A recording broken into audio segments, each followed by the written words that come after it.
오늘은 여러분이 이미 묵상하신 말씀일 거예요. 우리 이번 주 큐티 본문 가운데 있었던 우리 34장 이 말씀을 가지고 요시야의 종교 개혁이라는 제목으로 우리 하나님 말씀 같이 나누겠습니다. 우리가 다 읽지는 않았지만 이 34장 전체는 이 설교 제목 그대로 요시야가 왕이 되고서 이제 종교 개혁을 어떻게 했는지 그 내용에 대한 기록입니다. 요시야의 아버지 아몬은 신복들에게 시해를 당해서 죽게 되었죠.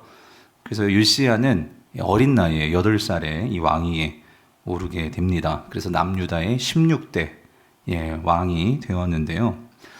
그 남유다에 20명의 왕이 있었어요. 그런데 여러분, 이 20명의 왕들 가운데 다윗의 길로 행하였더라라고 하나님 뜻에 부합하는 그런 왕이 몇 명이나 될 것 같으세요? 몇 명? 몇 명? 3명입니다. 3명. 20명 중에 3명밖에 없어요. 북이스라엘은 아예 없고. 근데 그 3명이 누구냐면 누구죠? 여호사밧, 히스기야, 그리고 이제 오늘 본문에 나오는 이 요시야. 이 3명의 왕이 하나님께 한마디로 칭찬을 들었던 왕들이에요. 그 왕들입니다. 그런데 또 그 중에는 나머지 17명의 왕들 중에는 또 처음에는 이렇게 잘했던 왕들이 있어요. 근데 오늘 제가 좀 비교해 보고 싶은 왕이 요시야하고 참 비슷한 그런 왕이 한 명 있어요. 누구냐면 이 왕도 그 어린 나이에 비슷한 요시야와 비슷한 나이에 왕위에 올라서 이 성전을 이렇게 보수하고 그리고 종교개혁을 단행했던 그런 비슷한 왕이 있는데 누군지 아세요? 누군지? 이 요아스입니다. 요아스. 이름도 비슷하죠. 요시야 요아스. 이 요아스는 7살에 왕이 됐어요. 어린 나이죠. 더 1살 어리게 왕이 됐는데 근데 7살이 뭘 알겠어요, 여러분. 그렇지 않아요? 7살이 왕이 돼서 뭘 하겠어.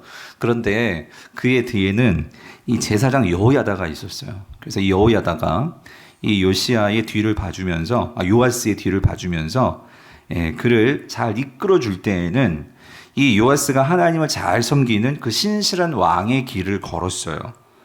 그랬는데 이 제사장 여호야다가 죽자 이 요아스가 변하는 거예요. 그가 하나님을 섬기는 그 길을 가는 것이 아니고 하나님의 말씀을 따르지 않고 하나님을 무시하고 우상을 섬기는 이 배두의 길로 갔다라는 거죠.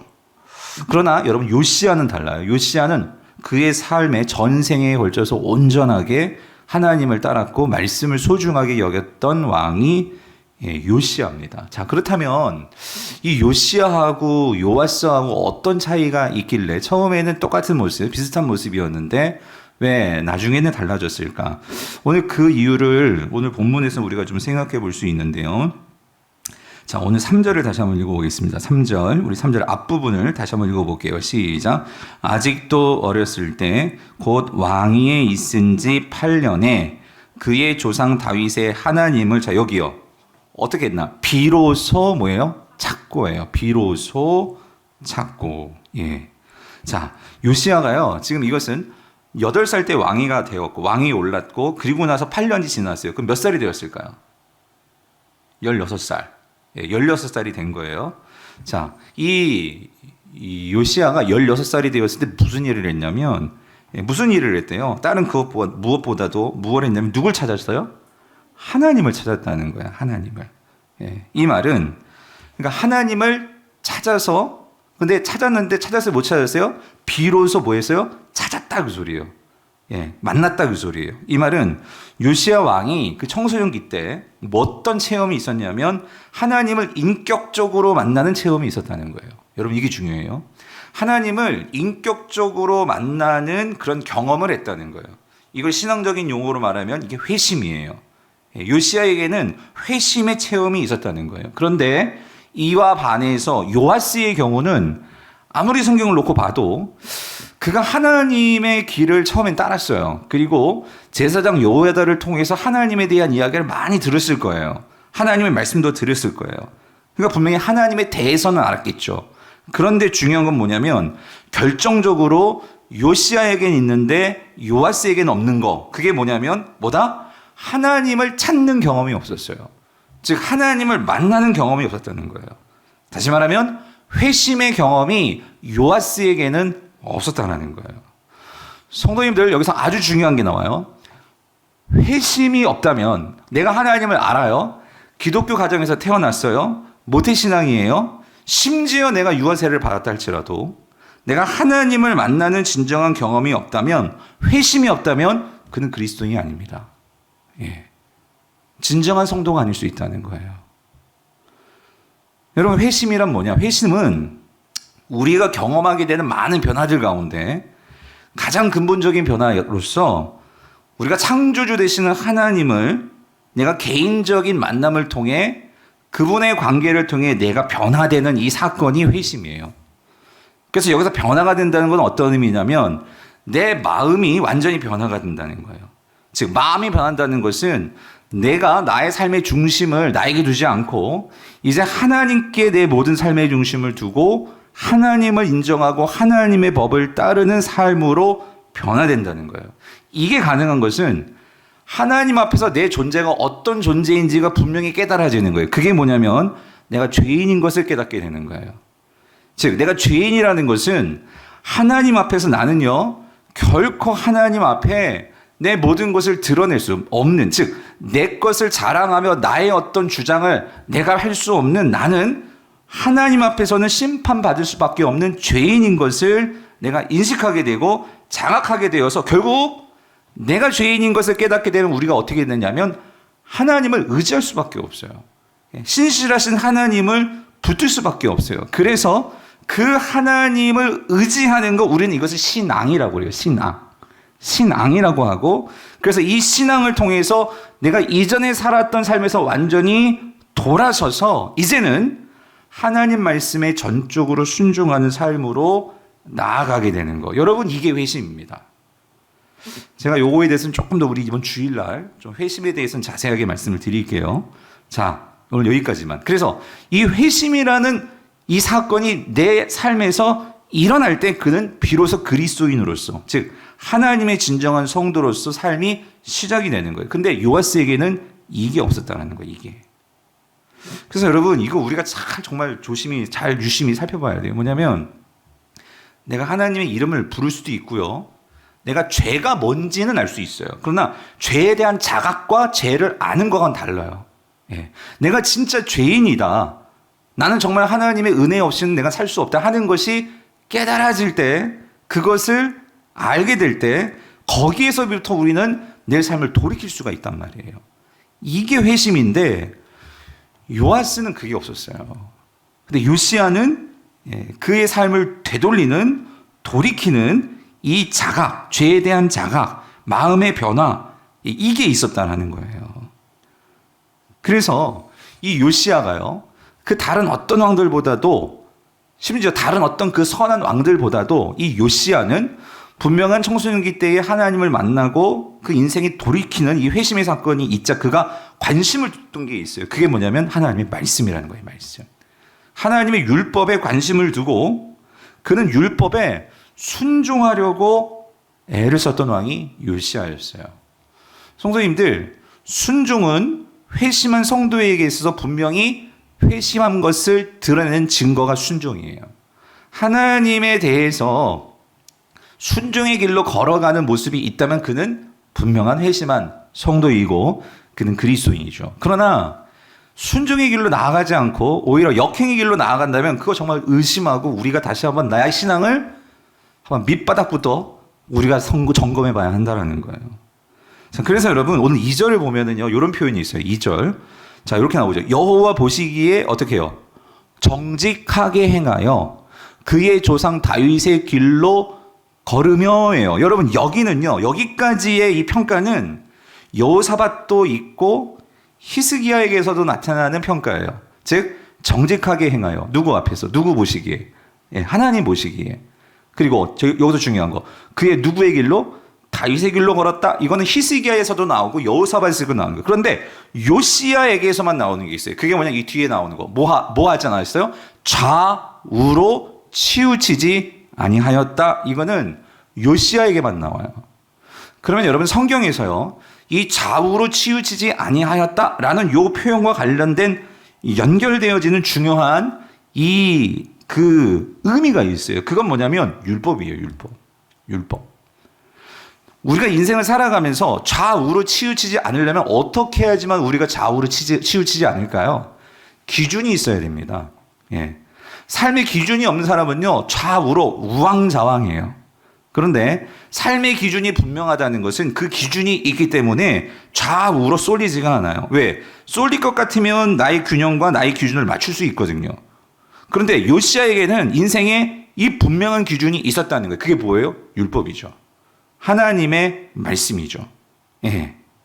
그래서 여러분, 좌우로 치우치지 않았다. 이 말은 이 요시야는 그 하나님의 말씀, 즉 하나님의 뜻에 그의 삶의 중심을 두었어요. 그래서 그 하나님 말씀을 준수하는 데에 가장 그의 삶의 모든 것을 포커스를 했던 왕이었죠. 그래서 여러분, 성경에서 좌우로 치우치지 아니하였다 이 부분이 사실 어디서 나오느냐? 여호수아의 말씀에서 나와. 여호수아 1장 7절 8절. 오직 강하게 하고 극히 담대하여 나의 종 모세가 내게 명령한 자여겨. 율법을 다 지켜 행하고. 자, 어떻게 해요? 우로나 좌로나 뭐 하지 말라? 치우치지 말라. 그리하면 어디로 가든지 어떻게 해요? 형통하리니요. 하나님께서 모세가 죽고 여호수아가 이제 이 이스라엘 백성들을 이끌고 광야로 지나서 이제 가나안 땅에 들어가야 돼. 그런데 이 모세가 죽고 정말 우왕좌왕할 수 있는 이때에 하나님께서 여호수아에게 하시는 말씀은 너 우왕좌왕하지 않으려면 너의 삶에 이거를 붙들어야 돼. 그게 뭐예요? 율법. 하나님의 말씀. 이 말씀을 붙들어야지만 좌우로 치우치지 않아. 그럼 질문, 어떻게 하는 게 말씀을 붙드는 걸까? 2절에 말하죠. 이 율법 책을 내 입에서 떠나지 말게 하며 그걸 어떻게 하래요? 그것을 주야로 그것을 뭐 해요? 묵상하여예요. 묵상하여. 여러분, 이 묵상이라는 단어 꼭 마음속에 새겨 놓으세요. 묵상하여 그 안에 기록된 대로 다 지켜 행하라. 그리하면 내 길이 평탄하게 된다. 이 말은 좌우로 치우치지 않는다는 거예요. 평탄하게 될 것이며 네가 형통하리라 라고 말씀을 하셨어요. 성도님들, 우리는 인생길을 걸어가면서 좌우로 치우쳐요. 왜? 우리는 수만 가지 소리를 듣거든요. 수만 가지 생각들이 오늘 우리 머릿속에서 들어왔다 나갔다 하거든요. 예. 그런데 우리가 여기에서 치우치지 않으려면 우리 생각을 딱 붙들어주는 게 있어야 한단 말이에요. 그래서 하나님께서 특별히 이 여호수아는 리더예요. 리더는 제일 중요한 게 결정하는 일인데, 그러니까 이 결정함에 있어서 정말 중요한 건 기준이거든요. 그래서 이 기준에 있어서 하나님이 없으면 인생은요, 그 기준이라는 것이 이 자기 중심적으로 흐를 수밖에 없고 세상 소리에 휘둘릴 수밖에 없단 말이에요. 그래서 하나님께서는 이 여호수아에게 주셨던 가장 중요한 핵심은 네가 리더로서 이 인생길을 살아가면서 좌우로 치우치지 않기 위해서는 뭐냐면 첫 번째는 네 마음을 지켜야 돼. 네 생각 간수를 잘해야 돼. 그러기 위해서 뭐 해야 되냐면 율법을 가지고 뭐 해라? 묵상하라는 거예요. 묵상이라는 것은 생각하는 거죠. 생각하는 거. 즉 말씀을 가지고 항상 그 말씀을 가지고 생각하는 나의 이 삶의 작동이 있어야 돼요. 그것을 통해서 묵상할 때에 하나님의 뜻이 분명하게 내 삶 속으로 들어와 그것이 깨달아질 때 거기서 나오는 게 뭐예요? 순종이죠. 순종. 여러분, 이거를 인격적인 만남이라고 하는 거예요. 여러분, 우리가 하나님을 인격적으로 만났다라고 할 때 좀 추상적이잖아요. 예? 여러분들에게 이렇게 물을 수 있잖아요. 우리 형제님은 하나님 인격적으로 만났습니까? 자매님은 하나님 인격적으로 만났습니까? 그러면 뭐 어떤 게 인격적으로 만난 거예요? 하나님 보이지 않는 분이신데 그분을 우리가 어떻게 인격적으로 만나냔 말이죠. 그랬을 때 하나님께서 여호수아에게 말했던 것은 묵상하여예요. 묵상하여. 즉 다시 말하면 여러분 이거예요.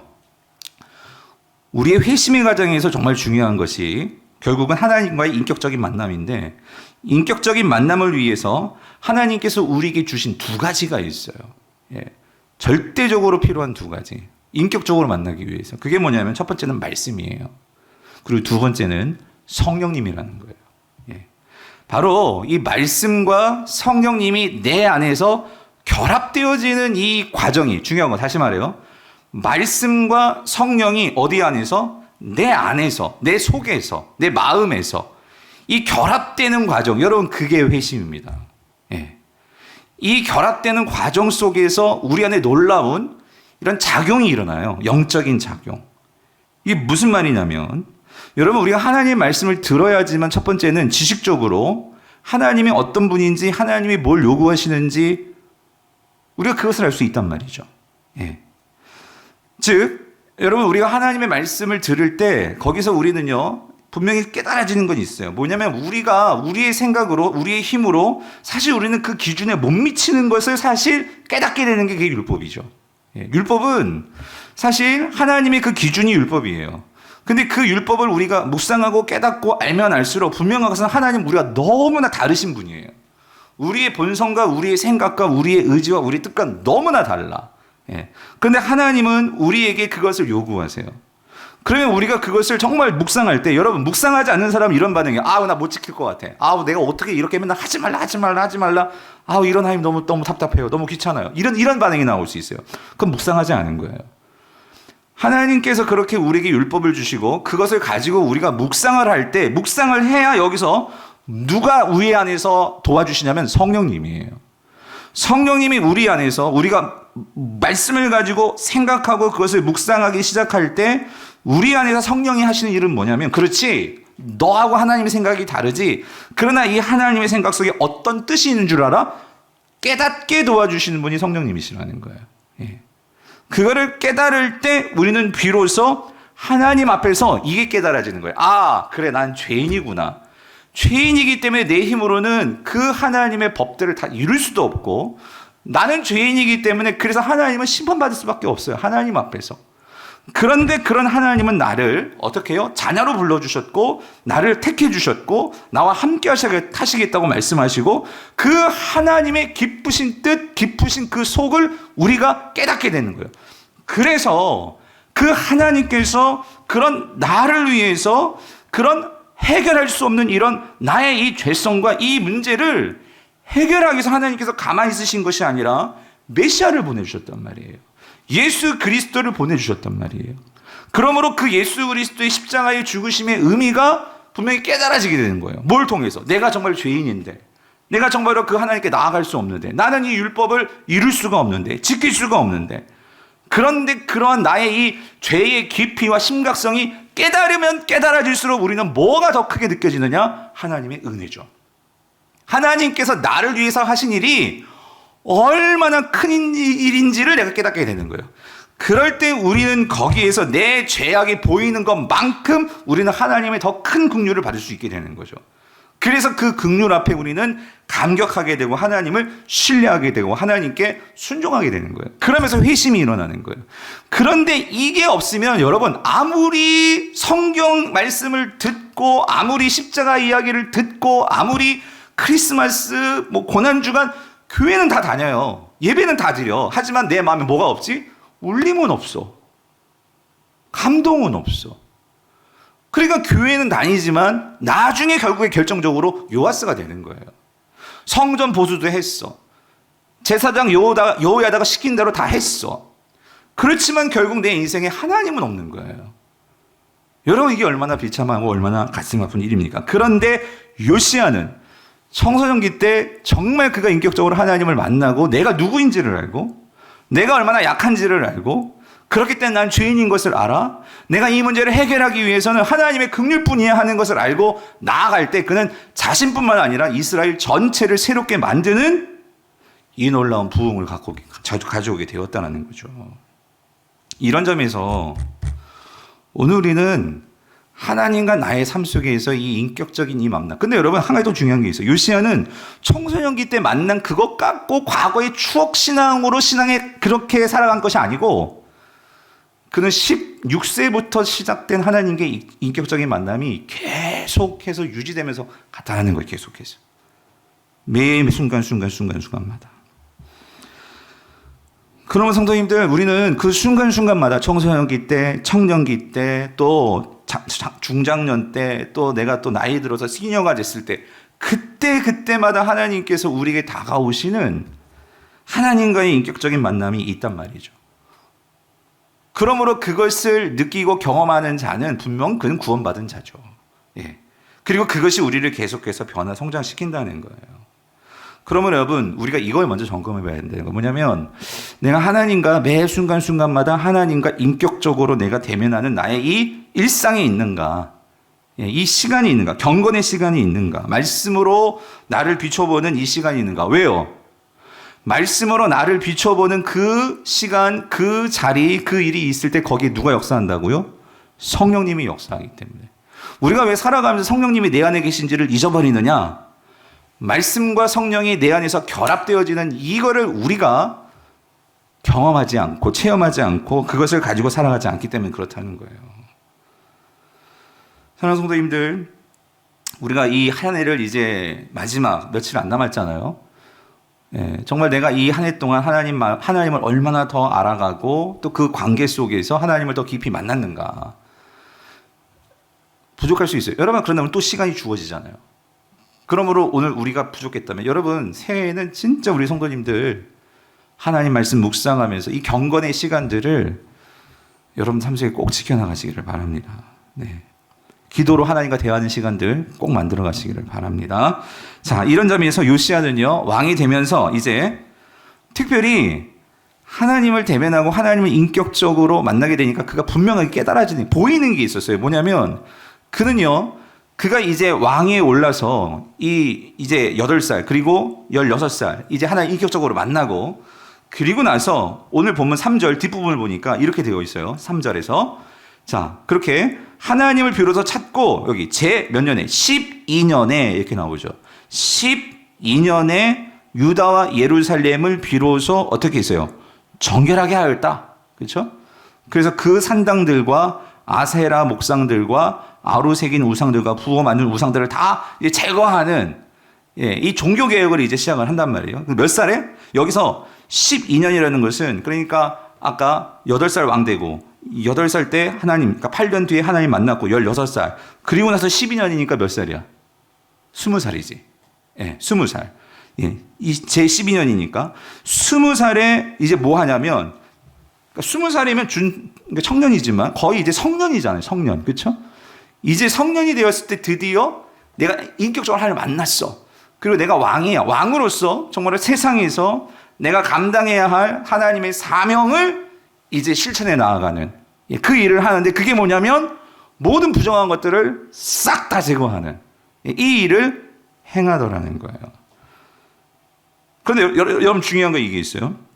하나님을 인격적으로 만나면서 나 자신을 비추어 봤잖아요. 그러면서 내가 하나님 앞에서 얼마나 죄인인 것을 깨닫고 하나님이 정말로 어떤 분이신지를 알고, 그리고 내 이웃들이 보이는 거예요. 내 주변들이 보이는 거예요. 내가 왕이에요. 왕으로서 하나님께서 내게 주어진 것은 이 나라를 잘 다스리는 건데, 그런데 하나님과의 관계가 보이니까 또 보이는 게 있었어요. 뭐냐면 내 이웃이었던 북이스라엘. 여러분, 지금 북이스라엘이 어떻게 되었어요? 망했거든. 아수르에게 쫄딱 망했어요. 근데 여러분, 왜 북이스라엘, 내 동포예요. 내 이웃이에요. 근데 왜 북이스라엘이 그렇게 망했을까? 왕으로서 요시야는 그게 궁금하지 않았을까요? 궁금했을 것 같아. 왕으로서 왜 같은 민족이었고 같은 이스라엘이었는데 왜 거긴 망했냔 말이야. 고민했겠죠? 묵상했겠죠? 그 답은 뭐예요? 그들에게는 뭐가 빠져버렸어? 하나님에 대한 경건이 빠져버렸어. 하나님을 예배하지 않고 우상 숭배로 그들이 그렇게 나아갔을 때 그들은 망해버린 거예요. 그걸 보면서 정신 차리는 거지. 아, 내가 이 나라를 다스릴 때 어떻게 다스려야 돼? 이거구나. 우리나라에 지금 북이스라엘을 따라가면서 우리의 선조의 왕들이 해놓은 것들이 있었어. 그게 뭐냐면 나쁜 말로 짓거리들이지. 나쁜 짓들을 해놓은 거예요. 나쁜 짓들. 그게 뭐예요? 갖가지 우상들을 세워놓은 거예요. 산당들을 세워놓은 거예요. 그걸 보는 순간 사명이 보이는 거지. 내가 할 일은 뭐예요? 저거 다 때려 부수는 거예요. 다 없애는 거예요. 그 사명을 가지고 이제 그 청년의 나이에 세상으로 들어가서 그 일을 왕이 하는 거예요. 요시야가 하는 거예요. 그래서 4절 보세요. 여기 나온 단어들을 보세요. 무리가 왕 앞에서 바알의 제단들을 어떻게 해요? 헐었으며, 왕이 또 그 제단 위에 높인 달린 태양상들을 어떻게 해요? 찍어버리는 거예요.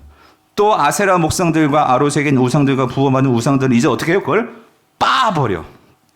가루를 만들어 제사하던 자들의 무덤에 뿌리고, 또 5절 보세요.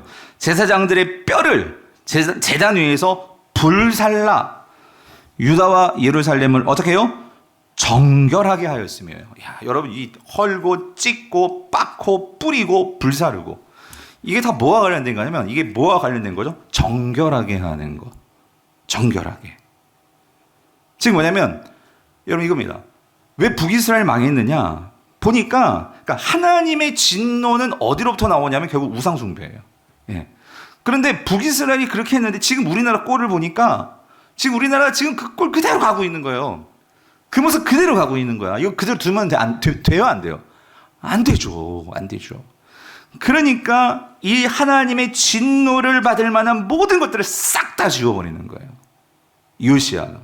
그래서 심지어 여러분 보세요. 5절. 여기 제사장들의 뼈를 제단 위에서 불살라, 이 말은 뭐냐면 그 바로 앞절에 이런 말씀이 있었죠. 우상들을 빻아 가루를 만들어 제사하던 자들의 그 무덤, 거기 뿌렸잖아요. 무덤에 뿌렸고 제사하는 자들. 그러니까 뭐냐면 하나님의 제사장들이 변질돼 가지고요, 이 우상들을 섬기는 제사장들이 되어버린 거예요. 근데 그들이 죽었거든요. 지금 그 무덤이에요. 그걸 파헤쳐 가지고 뼈들을 끄집어내 가지고 그 뼈들을 심지어 어떻게 했어요? 다 불살라버린 거야. 이게 무슨 말인지 되죠? 그 사람에게는 엄청난 이건 저주고 엄청난 모욕일 수 있어요. 그러나 왜 그렇게 하는 걸까? 이 사람들은 곧 누구를 그렇게 저주하고 모욕시킨 자들이에요? 하나님을. 즉 지금 이 요시야는요, 그 하나님을 저주했던 자들의 그런 행태들을 그대로 그들에게 보여주면서, 누구에게 실질적으로, 이 사람 다 죽었잖아. 뼈들밖에 없어. 근데 누구에게 정말 보여주는 거예요? 후대들에게 보여주는 거지. 지금 살아가는 이 남유다 백성들에게 하나님을 무시하는 것이 결국 어떤 일인지를, 어떻게 우리에게 하나님의 진노와 심판이 임하게 될지를 보여주는 거죠. 보여주는 거예요. 그리고 6절 7절. 또 므낫세와 에브라임과 시므온과 납달리까지 사면 황폐한 성읍들에도 그렇게 행하여, 자 7절 잘 보세요. 7절. 제잔들을 허물며 아세라 목상들과 아로색인 우상들을 빻아 가루로 만들며, 여기요, 온 이스라엘 땅에 있는 모든 태양상을 찍고 예루살렘으로 뭐예요? 돌아왔더라. 여러분 여기 잘 봐야 돼요. 뭐냐면 예루살렘으로 돌아왔더라. 이 말은 뭐냐면 지금 이 우상을 찍고 헐고 빻고 뿌리고 불살르는 거는 그냥 신하들에게 맡긴 게 아니라 누가 직접 하고 다녔어? 누가 직접 하고 다녔어? 요시야가 직접 하고 다녔다는 거예요. 그만큼 하나님을 향한 열심과 하나님에 대한 열정을 가지고, 경외에 대한 그 일을 요시야가 직접 했다는 거죠. 이거 뭘 보여주는 걸까요? 이게 뭐가 있는 거죠? 하나님에 대한 진정한 회심이 있는 사람의 모습이에요. 하나님을 정말로 만나서 그 하나님의 마음을 아는 사람의 모습이라는 거죠. 그 누구에게 맡길 것이 아니라, 이 일만큼 중요한 일이 없거든. 그래서 이 일을 위해서 이 요시야가 직접 산당을 부수고 회파하고 하는 일들이 직접 일을 하는 거예요. 근데 중요한 게 있어요. 왜 이렇게 하는 걸까? 왜 이 일에 대해서 목숨을 거는 걸까? 북이스라엘 모습을 봤고, 더 결정적으로는 이 요시야는 그 이전에 많은 선지자들을 통해서 전해들은 뭐가 있어요? 하나님의 말씀이 있는 거예요. 말씀이. 하나님을 묵상하고 하나님의 그 말씀을 마음속에 두고 성령과의 그러한 결합을 통해서 그는 분명한 샘플도 보잖아요. 북이스라엘을 보면서 내 인생에 무엇이, 우리에게 무엇이 가장 중요한 일인지에 대한 그런 확신과 깨달음 속에서 그의 인생의 기준이 분명하니까 그의 인생이 흔들리지 않고 하나님이 기뻐하시는 하나님의 말씀대로 순종하는 이 길을 걷는 거예요. 여러분, 산당을 없애라. 이거는 신명기와 하나님께서 율법을 통해서 누누이 말씀하셨던 말씀이에요. 너희들이 가나안 땅 들어가면 산당 다 싹 다 없애라. 하나님께서 그걸 말씀하셨는데 왕들이 그거를 못하는 거예요. 그거를 제거를 못해. 여러분, 오늘 기회가 돼서 산당이 뭔지 대체로 가르쳐드릴게요. 산당. 여러분, 사전을 보세요. 이 산당하면 우리는, 여러분 산당 뭐 같아요? 산당이라는 소리를 들으면 뭐가 떠올라요? 산당. 왠지 산에 있을 뭐 이렇게 뭐가 떠올라요? 뭐 성황당 같은 거, 옛날 뭐 우리 한국 문화에서는. 근데 일단 중요한 거는 맞아요. 산당은 뭐냐면 꼭 산이라기보다 그러니까 뭐냐면요 높은 어떤 그 플레이스 장소예요. 그래서 자 요걸 보시면은 산당은 특징이 하여튼 올라간다라는 그런 의미가 있어요. 예, 그래서 항상 계단이 있어야 돼. 계단이 있어야 되고 그렇게 올라가게 되면 어떤 이런 평평한 이런 평지가 나와요. 예, 그런 형태를 갖고 있는 게 그야말로 산당인데 산당의 원래 의미는 바마요. 히브리어 바마. 근데 이 바마라는 게 이게 나중에 이 헬라어 쪽 이 서양 문화 속에서도 바마라는 이런 단어가 나와요. 근데 바마는 제사만 지내는 것이 아니라 제사뿐만 아니라 거기에서 여러 가지 그 재판도 하고요. 여러 가지 정치적인 행위도 나오고 왜 그러냐면 고대의 정치는 신탁이었어요. 신에게 묻고 신에게 어떤 그 응답을 받아가지고 왕들이 점괘에 따라서 그렇게 정치를 하고 하는 이런 그러니까 모든 삶의 중심이 되고 문화와 종교와 정치와 이 모든 것들이 결정이 되고 그런 게 산당이었어요. 산당. 그런데 자 그래서 이렇게 계단을 올라가고 이건 지금 요 그림은 뭐냐면은요. 그 당시 이 바알의 형상이기도 한데요. 자 그래서 하여튼 그 산당은 바알을 섬기던 그런 종교적인 그런 지역 어떤 플레이스 장소를 말해요. 그래서 실제적으로 발굴된 그 다음 사진 좀 보여주세요. 자 보면은 그 다음 사진 보면은요. 이게 이스라엘에서 가장 그 지금까지 잘 존재하는 그 텔단이라고 북이스라엘이 남베델과 단에 산당을 만들었거든요. 산당. 그래서 하나님께 예루살렘으로 가지 못하고 이 산당에 가서 제사를 지낼 수 있어 여로보암이 그런 죄를 범했는데 자 산당이 이런 형식에 돼 있는 그런 장소예요. 장소. 그래가지고 산당에 뭐가 있냐면 특히 텔단에 보면은 여기가 이렇게 계단이 있죠. 계단이 올라가고 여기는 큰 산당에는 뭐가 있었냐면 이런 제단이 또 따로 있었어요. 제단. 이건 제단이에요. 제단이고 우리가 흔히 말하는 그러니까 산당이라고 할 때는 이런 곳이에요. 여기 이게 바마예요. 바마. 뭐냐면 이 계단을 올라가면 이렇게 어떤 그런 평지가 나온단 말이지. 거기에서 이제 그런 사람들이 뭐 여기서 제사를 지내지만 어쨌든 이곳에서 그 높은 어떤 자신들이 믿는 신들을 향해서 모이는 뭐 그런 장소가 자 이게 산당이다. 다음 사진 보여주세요. 이게 실질적인 단이에요. 자 다음 사진. 이렇게 계단을 이렇게 올라가면 이게 평지가 나온단 말이지. 이런 산당, 이게 산당. 그런데 이런 산당이 여러 곳에 있었단 말이에요. 여러 곳에. 이스라엘 백성들이 광야 생활 끝나고 가나안 땅에 들어갔을 때 이런 상당들이 이미 곳곳에 있었어요. 근데 여러분이 나중에 이렇게 성지 순례나 이게 그리스 같은 데 가보곤 그런 데 가면 이 아폴로 신전도 그렇고 모든 이런 그 신전들 산에 있죠. 높은 곳에 있어. 그만큼 하늘과 이렇게 맞닿아서 어떤 그런 신탁을 받고 어떤 그런 인간들의 어떤 종교적인 행태들이 산당에서 이루어졌단 말이죠. 그런데 여러분, 그래서 이 산당은 결국은 모든 정치, 종교, 경제, 사법 모든 것의 어떤 거점이 바로 이런 산당이었단 말이에요. 산당. 그런데 여러분, 왜 하나님께서 이 산당을 없애라는 걸까? 당연히 우상숭배니까. 그런데 중요한 건 뭐냐면요.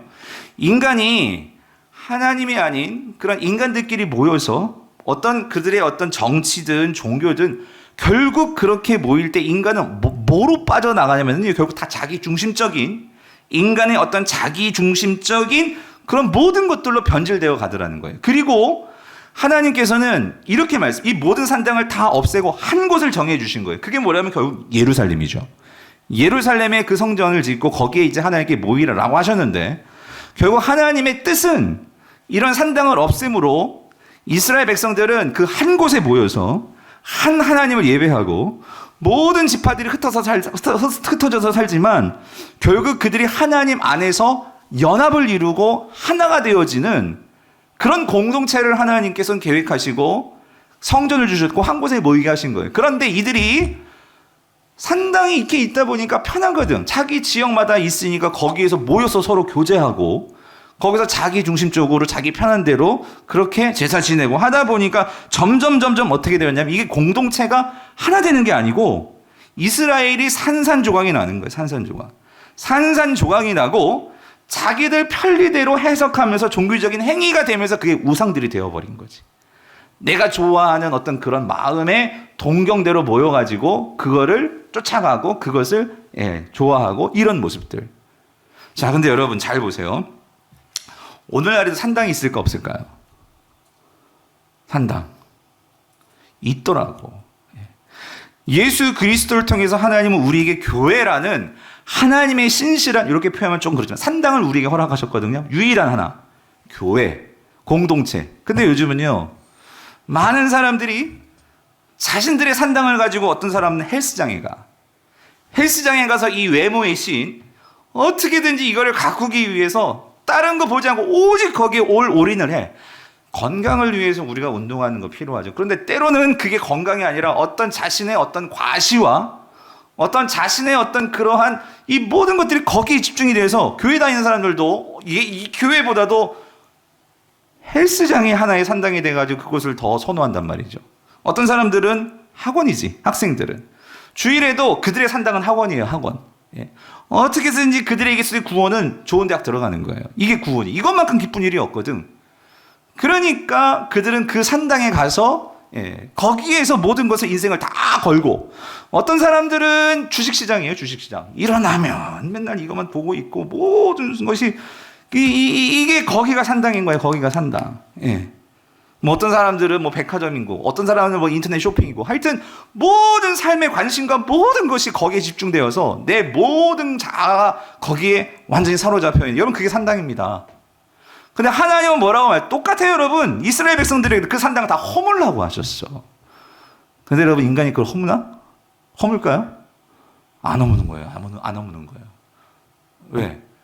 거기에서 나의 어떤 삶의 기쁨과 만족과 행복이 나올 것처럼 생각해서 결코 허물지 않는데, 여러분, 결국 내가 그러한 산당들이 결국은 우리의 인생을 행복하게 게 만드는 것이 아니고, 우리 공동체와 내 모든 삶과 내 모든 것들을 한순간에 무너뜨릴 수 있는 것들이, 이스라엘 역사를 보면 그게 산당이었다는 거예요.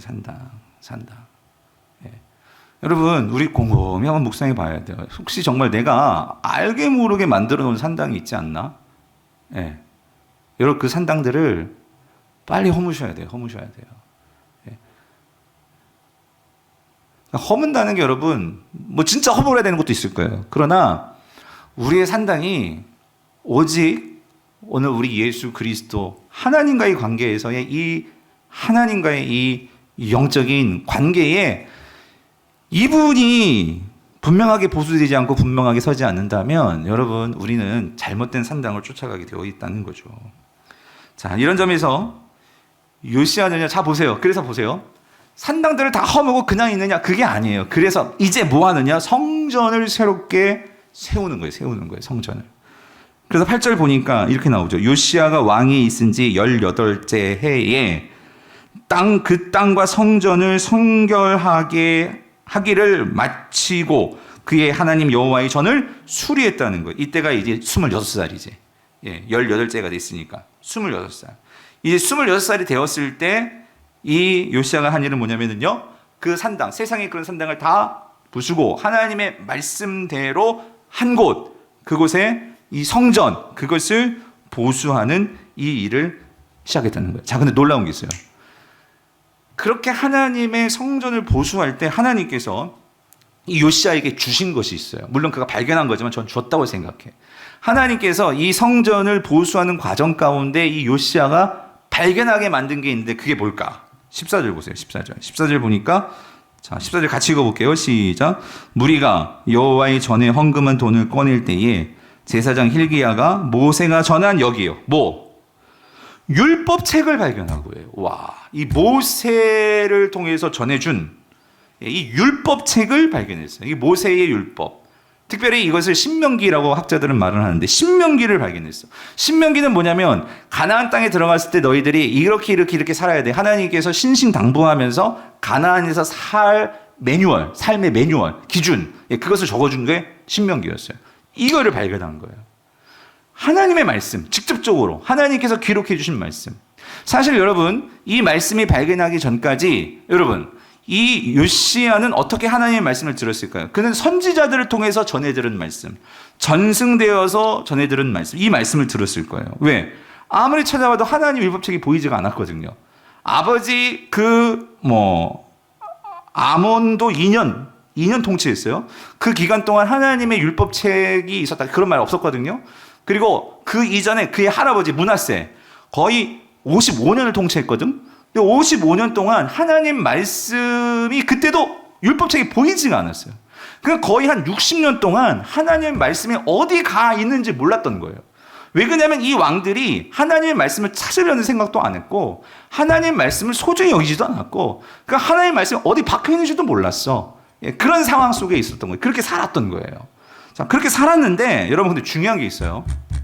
하나님께서 이 신명기에 뭐라고 기록해 놓은 말씀이 있냐면 신명기 31장 10절에서 11절 13절 보세요. 모세가 그들에게 명령하여 이르기를 매 7년 끝해 곧 면제년의 초막절에 11절 온 이스라엘이 내 하나님 여호와 앞 그가 택하신 곳에 모일 때에 이 율법을 어떻게 해요? 낭독하며 나여 온 이스라엘에게 어떻게 해요? 듣게 할지니 라고 말했어요. 그러니까 뭐냐면 매 7년마다 어떤 일을 해야 되냐면 백성들을 다 모아놓고 이 하나님의 율법책 이때는 양피지 이때는 우리는 지금이야 인쇄술이 발견됐으니까 다 성경책이 갖고 다니지만 그때는 이 책이 얼마나 비싸고 귀한 거였습니까? 없어요 다. 그러니까 백성들을 7년마다 모아놓고 어떻게 해야 되냐면 이 하나님의 이 율법책을 읽어줘야 돼. 토라겠지 모세오경이겠죠. 그 안에 당연히 신명기가 있고 그거를 읽어주는 거예요. 그럼 그걸 듣는 거죠. 그렇죠? 그럼 들으면 그걸 들은 걸 가지고 어떻게 해야 돼? 다 이제 각자 집으로 돌아갈 거 아니에요? 그러면 이제 레위들이 있단 말이에요. 레위들이. 그 레위들은 각 지파 가운데 다 들어가 살아. 그러면 이 레위들이 하는 일은 뭐냐면 그걸 가르쳐 주는 거야. 너희들이 하나님 말씀 그때 들었지? 이렇게 살아야 돼. 이걸 가르쳐 주고 점검해 주고 하는 일이 레위가 하는 일이었어요. 그런데 여러분 생각해 보세요. 55년 동안, 그러니까 거의 60년 동안 어떤 일이 있었느냐? 하나님께서 매 7년마다 이 일을 하라고 했던 거거든요. 일이 됐어요? 되지를 않은 거야. 하나님 말씀이 어딘지도 몰랐는데 이제서야 발견됐는데. 그러니 여러분 하나님 말씀이 들려지도 않고 익혀지지도 않고 레위들은 또 뭐 했어? 레위들은 하나님을 섬기는 게 아니라 이상한 유상들 섬기는 일에 그냥 앞장서고 막 그렇게 변질되어 버리고. 그러니 나라 꼴이 어떻게 되겠어요? 엉망진창이 되어버리는 거지. 그랬던 하나님의 말씀을 발견한 거야. 그런데 요시야는 어떻게 했다고요? 요시야는 그 제사장들 그리고 선지자들 그 당시에 선지자들이 있었거든요. 활동하는 그런 선지자들을 통해서 전해주는 그러한 육성의 말씀을 들었겠죠. 그걸 듣고 마음속에 하나님의 말씀을 생각하면서 정세를 보고 북이스라엘이 망한 것들이 왜 망했을까 생각해 봤더니 그때 선지자가 했던 그 말씀대로 그들은 하나님을 섬기지 않고 우상 숭배했거든. 그러면서 하나님에 대해서 그의 생각을 분명하게 하고 그래서 산당을 없애야 되는구나 하고 하면서 이번에 진짜 하나님의 말씀이 발견됐는데 그 말씀을 읽은 거지. 근데 어떻게 돼? 정말 그거였던 거야.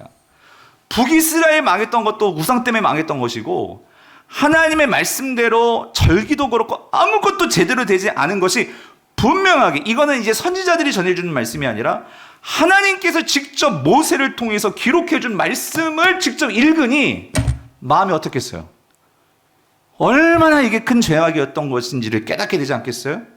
그러니까 그가 그 하나님 말씀을 듣자 어떻게 옷을 찢고 하나님 내가 죄인입니다. 응? 우리가 죄인입니다. 우리 진짜 하나님의 진노의 밥이야. 진노의 밥. 하나님의 진노를 안 받을 수가 없어. 왜?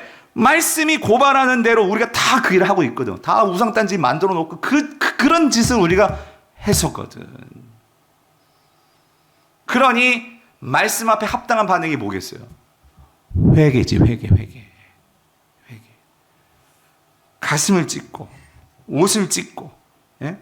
그래서 여러분 18절 19절 서기관 사반이 또 왕에게 아뢰어 이르되 제사장 헬기야가 내게 책을 주더이다 하고 사반이 그 왕 앞에서 그것을 어떻게 했어요? 읽어준 거야. 60년 동안 들리지 않았던 하나님 말씀이 드디어 남유다 땅에 선포가 되는 거예요. 쩌렁쩌렁하게.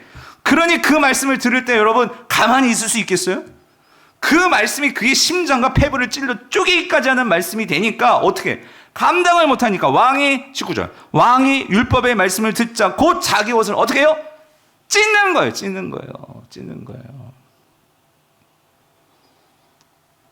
성도님들 이 말씀이 하나님이 기록된 하나님의 말씀이라는 것을 우리 잊으면 안 돼요. 전능하신 하나님, 그 창조주 하나님께서 우리에게 그 말씀을 기록해서 주었는데 우리는 그 말씀을 우습게 여기고 있지 않아요? 하나님의 말씀을 읽지도 않고 묵상하지도 않고 소중하게 여기지도 않고 우리가 그렇게 매일매일 내 생각과 세상의 생각으로 그냥 내 머릿속에 쪄들어 있는 상태로 살아가니까 우리의 삶의 모습이 결국은 믿는다고 하면서도 세상의 방식대로, 세상의 그러한 선택대로 우리가 그렇게 산당들은 그대로 만들어 놓고 주일날 한 번 교회 오는 것으로 내가 예수 믿는다 생각하지만 우리 대부분은 산당에 있지 않냐고요. 산당에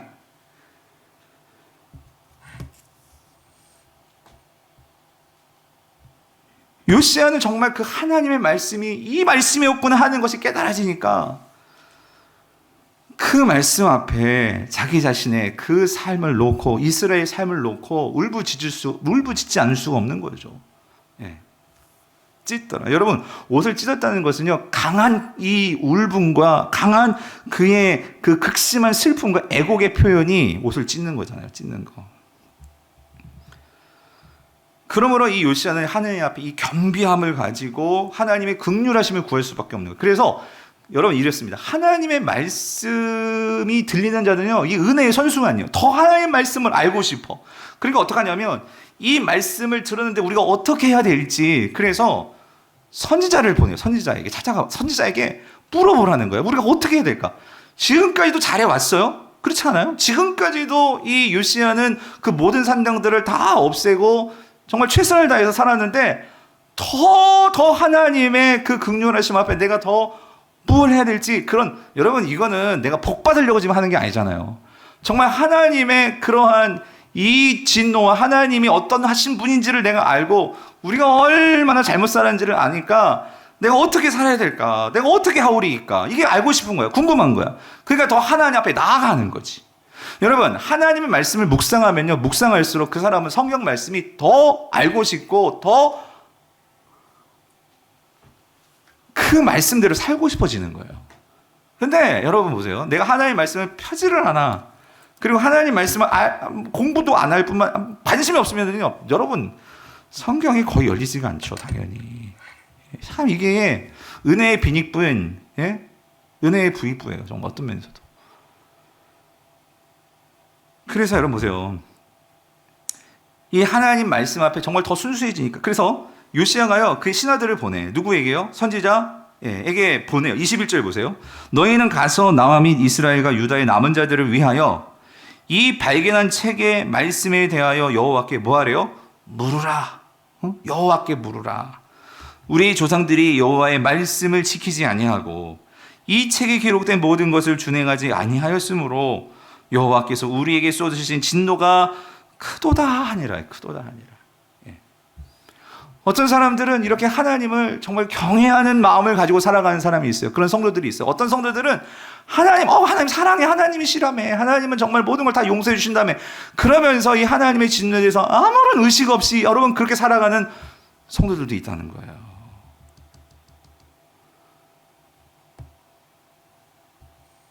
그런데 오늘 이 요시야는 하나님 앞, 그러니까 여러분 누가 구원받은 자예요? 항상 하나님 앞에서 이 경건한 마음을 가지고 살아간다면 그는 분명히 구원받은 자죠. 예. 하나님 백성 맞죠. 예. 그런 면에서 오늘 우리는 매 순간순간마다 하나님의 말씀에 대해서 어떤 반응을 보이고 있느냐. 여러분 정말 그 살아계신 하나님 준원한 하나님의 말씀 앞에 귀를 기울이고 반응하는 저와 여러분 되시기를 간절히 바랍니다. 그런 면에서 오늘 22절 보니까요, 또 한 가지 중요한 거, 포인트. 자, hil기야가 그 신하들을 보냈어요. 5명의 신하들을 보냈어요. 보냈는데 보낸 사람이 누구냐면 22절. 이에 hil기야와 왕이 보낸 사람들이 이 사람이었어요. 선지자는 선지자인데 어떤 선지자냐면 좀 특이하죠. 무슨 선지자? 여선지자예요, 여러분. 여러분 이거 아셔야 돼요. 선지자가 남자만 있었던 게 아니에요. 여자도 있었어요. 예. 근데 여선지자 훌다에게로 나아가는. 여러분, 훌다는 여기 딱 한 번 나와요. 물론 이제 열왕기상은 11개 하에서도 나오죠. 그건 이거 평행 본문이기 때문에 성경에서 딱 한 번 사건 나오는데 여기 하나 나오는 여선지자예요. 훌다. 근데 제가 새벽 기도 때도 말씀드렸지만 이게 궁금해서 이때는요, 선지자가 훌다만 있는 게 아니에요. 이 당시 예레미야도 있었거든요. 예레미야도 있었어요. 그리고 이 당시에 스바냐도 있었거든요. 유명한 선지자, 남자 선지자들. 그런데 이 요시야가 예레미야에게 보내지 않고 여선지자, 그것도 유명하지도 않아요 별로. 근데 훌다에게 보냈다는 거예요. 왜 그랬을까? 왜 그랬을까? 여러분, 이거는 여러분 영적으로 보여야 돼요. 그러니까 여러분, 요시야가 아무에게나 보내지 않았을 거예요. 요시야가 분명히 하나님의 말씀을 듣고 싶어요. 그래서 그는 누구에게 보냈냐면 정말 하나님의 말씀을 나에게 진실되게 말해줄 만한 그 한 사람을 찾아서 보냈겠죠. 그게 누구예요? 훌다였다는 거예요. 근데 여기 중요한 건 있어요. 여러분, 만약에 한국 사람 같았으면, 물론 여러분 아닐 수 있겠지만, 우리 한국 사람은 어떤 중요한 일을 결정하거나 이렇게 할 때 우리는 뭐 보는 줄 아세요? 우리는 학벌 봅니다. 학벌. 예. 예? 우리는 어떤 그 사람의 어떤 뭐 스펙을 보죠. 뭔가 중요한 일을 맡기려면 아무나 맡길 수 있어요? 아니죠. 어떤 교회들은 뭐 담임 목사 한번 뽑으려면 뭐 박사학위도 있어야 되고 뭐 무슨 뭐 좋은 대학 나와야 되고 뭐 이런 거 보는 교회들도 있는데 여러분 우리가요 알게 모르게 어떤 중요한 일에 있어서 이게 남자냐 여자냐 서울대 나왔느냐 뭐 박사학위 있느냐 이런 거 보기 쉬운데 여러분 여기 중요한 포인트 한 가지 있어요. 요시야는 이 상황에서 뭐를 중요하게 여겼느냐? 정말 나에게 하나님의 진실된 말씀을 들려줄 그 선지자를 찾았는데 그게 여선지자 훌다였다는 거예요. 성별이 중요하지 않고 학벌이 중요하지 않고 정말 중요한 것은 신실하게 하나님 말씀 앞에 살아가는 자를 찾았는데 그게 누구냐면 그게 훌다라는 거예요. 훌다. 그 훌다에게 하나님 말씀을 듣고자 보냈다는 거예요. 그리고 여기에 대해서 훌다는요, 자기가 여자이고 내가 배운 게 없고 이런 거 상관하지 않고 정확하게 하나님께서 주신 말씀을 그대로 준엄하게 선포하더라는 거예요. 이런 점에서 성도님들, 우리는 하나님의 백성들로서 정말 내 인생의 가치와 내 인생의 방향과 기준이 우리는 어디에 있느냐 한번 봐야 돼. 저뿐만 아니라 우리 모두가 다 우리 삶의 기준과 우리의 삶의 어떤 가치와 우리의 어떤 이 세상을 살아가는 방식들이 세상에 논리가 있으면 저는 예레미야를 찾아갔을 것 같아요. 여러분 그렇지 않아요? 예레미야한테 가야 되는 거 아니에요? 근데 그게 아니라 훌다란 말이야. 훌다. 그러니까 예레미야가 나쁘다는 게 아니라 요시야는 정말 그런 순수함을 가지고 하나님 앞에 그런 순수함을 가진 사람이다 보니 정말 그 순수한 한 사람 하나님 앞에서 집중하던 그 한 여인, 여선지자에게 나아가더라는 거죠. 저는 오늘 여러분들이 이런 신앙을 가졌으면 좋겠어요. 정말 하나님 앞에 순전하게 하나님 말씀 앞에 순종할 수 있을 뿐만 아니라 다른 그런 불순물 다 빼버리고 온전히 하나님께 집중할 수 있는 그런 신앙. 어떤 나의 이익 관계도 아니고 힘의 관계도 아니고 내가 뭐 많이 배웠다 적게 배웠다 그게 아니고 여러분 이걸 우리 입장에서 생각해보면 이렇게 설명할 수도 있어요. 뭐냐면 목사님 난 배운 것도 없고 나는 여자고 난 나이도 많고 내가 무슨 하나님의 일을 할 수 있겠어요. 여러분 그것도 잘못 생각한 거예요. 여러분 그것도 어떤 면에서 엄밀히 하면 그것도 교만일 수 있어요. 교만. 겸손을 가장한 교만. 하나님 말씀은 여러분 내가 정말 하나님을 사랑한다면 여러분 그런 어떤 조건이 아니고 그러한 하나님을 향한 진실된 마음으로 순전한 마음으로 나아갈 때 여러분 하나님은 그런 자들을 통해서 놀라우니 그래서 여러분 보세요. 이 여선지자가 그렇게 얘기했을 때 요시야는 그 말을 듣고 결국은 어떤 일을 합니까? 그래서 결국은 이 모든 자신의 백성들을 향해서 하나님의 이 말씀을 내가 깨달은 그 말씀을 전하고자 그래서 여러분 30절 보세요. 30절 여호와의 전에 올라가매 유다 모든 사람과 예루살렘 주민들과 제사장들과 러이 사람들과 모든 사람이 백성이 노소를 막론하고 다 함께 한지라 왕이 여호와의 전 안에서 발견한 언약책의 모든 말씀을 어떻게 줘요?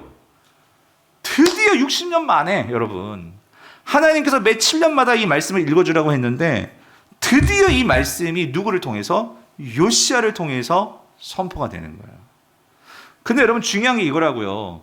그냥 형식적으로 이거 읽어주는 게 아니라 그 하나님의 마음을 아는 자 그래서 하나님께 정말로 더 그 진실함을 가지고 그 말씀을 알고자 애를 썼던 자 하나님은 그에게 말씀을 맡기셨고 그 말씀이 선포될 때 여러분 한 목회자가 하나님 말씀에 대한 확신을 가지고 열정을 가지고 내가 배운 것이 없을지라도 능력이 부족할지라도 정말 이 말씀을 확신을 가지고 선포하는 거하고 그냥 지식적으로 선포하는 거랑 똑같겠어요? 오늘 이 요시야가 그런 마음의 절절함을 가지고 우리 이 말씀 따라 살지 않으면 북이스라엘처럼 망해. 우리가 정말로 하나님 앞에 우리 모든 우상과 산당을 다 부숴버리고 우리가 다시 태어나야 돼. 그래야지만 우리가 살 길이야 하는 것을 왕부터 자신의 삶을 내어놓고 회개하면서 그렇게 나아가니까 어떤 일이 벌어져요? 여러분, 놀라운 일이 벌어져요. 32절 보세요. 예루살렘과 베냐민에 있는 자들이 다 여기에 참여하게 하며 예루살렘 주민이 하나님 곧 그 조상들의 하나님의 언약을 어떻게 해요? 따르니라. 하나님 말씀을 따르기 시작을 하는 거예요. 그리고 결론 33절. 이와 같이 요시야가 이스라엘 자손에게 속한 모든 땅에서 가증한 것들을 다 제거하여 버리고 이스라엘의 모든 사람으로 그들의 하나님 여호와를 섬기게 하였으므로, 여기 같이 읽어봅시다. 시작. 요시야가 사는 날에 백성이 그들의 조상들의 하나님 여호와께 어떻게 해요? 복종하고 어떻게 해요? 떠나지 아니하였더라 해요. 아멘. 예. 여러분, 제가 요즘 기도하는 게 이거, 하나님 정말 내가 하나님 말씀 앞에 순전하게 반응할 수 있는 목사 되게 하여 주셔서 우리 성도들 앞에 그것이 보여지게 하시고, 그래서 우리 성도님들이 정말 하나님 말씀 복종하고 떠나지 아니하는 우리 모든 성도들 될 수 있도록. 왜 그러냐면 여러분, 제가 이 기도를 아니할 수 없는 게 우리 성도들을 만날 수가 없으니까. 우리 성도들이 다 지금 각자 처소에 있는데 믿어요. 하나님께서, 성령께서 여러분들과 함께 하시지만 어떤 면에서는 이렇게 다 지금 힘든 상황 속에서 정말 각계 전투를 다 하고 계시잖아요. 정말 하나님 앞에서 우리 성도들이 말씀 없으면 어떻게 살아갈까? 어떻게 이 모든 힘든 때를 이겨나갈 수 있을까? 마음이 항상 마음의 짐인 거예요, 짐. 예. 그러나 여러분, 각자 삶 속에서 그래서 말씀 붙들고 오늘 이 백성들이 정말로 하나님 앞에서 하나님의 언약을 따르니라. 예. 하나님의 언약을 따르니라. 우리 모든 성도님들이 삶 속에서 하나님 말씀을 붙들고 지금 힘든 때지만 우리 함께 기도하면서 정말로 잘 견뎌내고 이겨내고 그 말씀에 순종함으로, 하나님 말씀에 복종함으로, 하나님을 떠나지 아니함으로 오늘 그 말씀을 붙들고 묵상하는 자들, 좌로나 우로나 치우치지 않고 그 하는 일이, 모든 일이 다 형통할 것이라 말씀하셨던 그런 주님의 약속이 오늘 우리 모든 성도들 삶 속에서 이루어지고 성취되는 역사 있게 되기를 간절히 바랍니다. 오늘 반드시 그 하나님 말씀 소중히 여기고 그 말씀 붙들고 이겨나가시고 견뎌나가시는 우리 모든 성도님 될 수 있기를 축원합니다.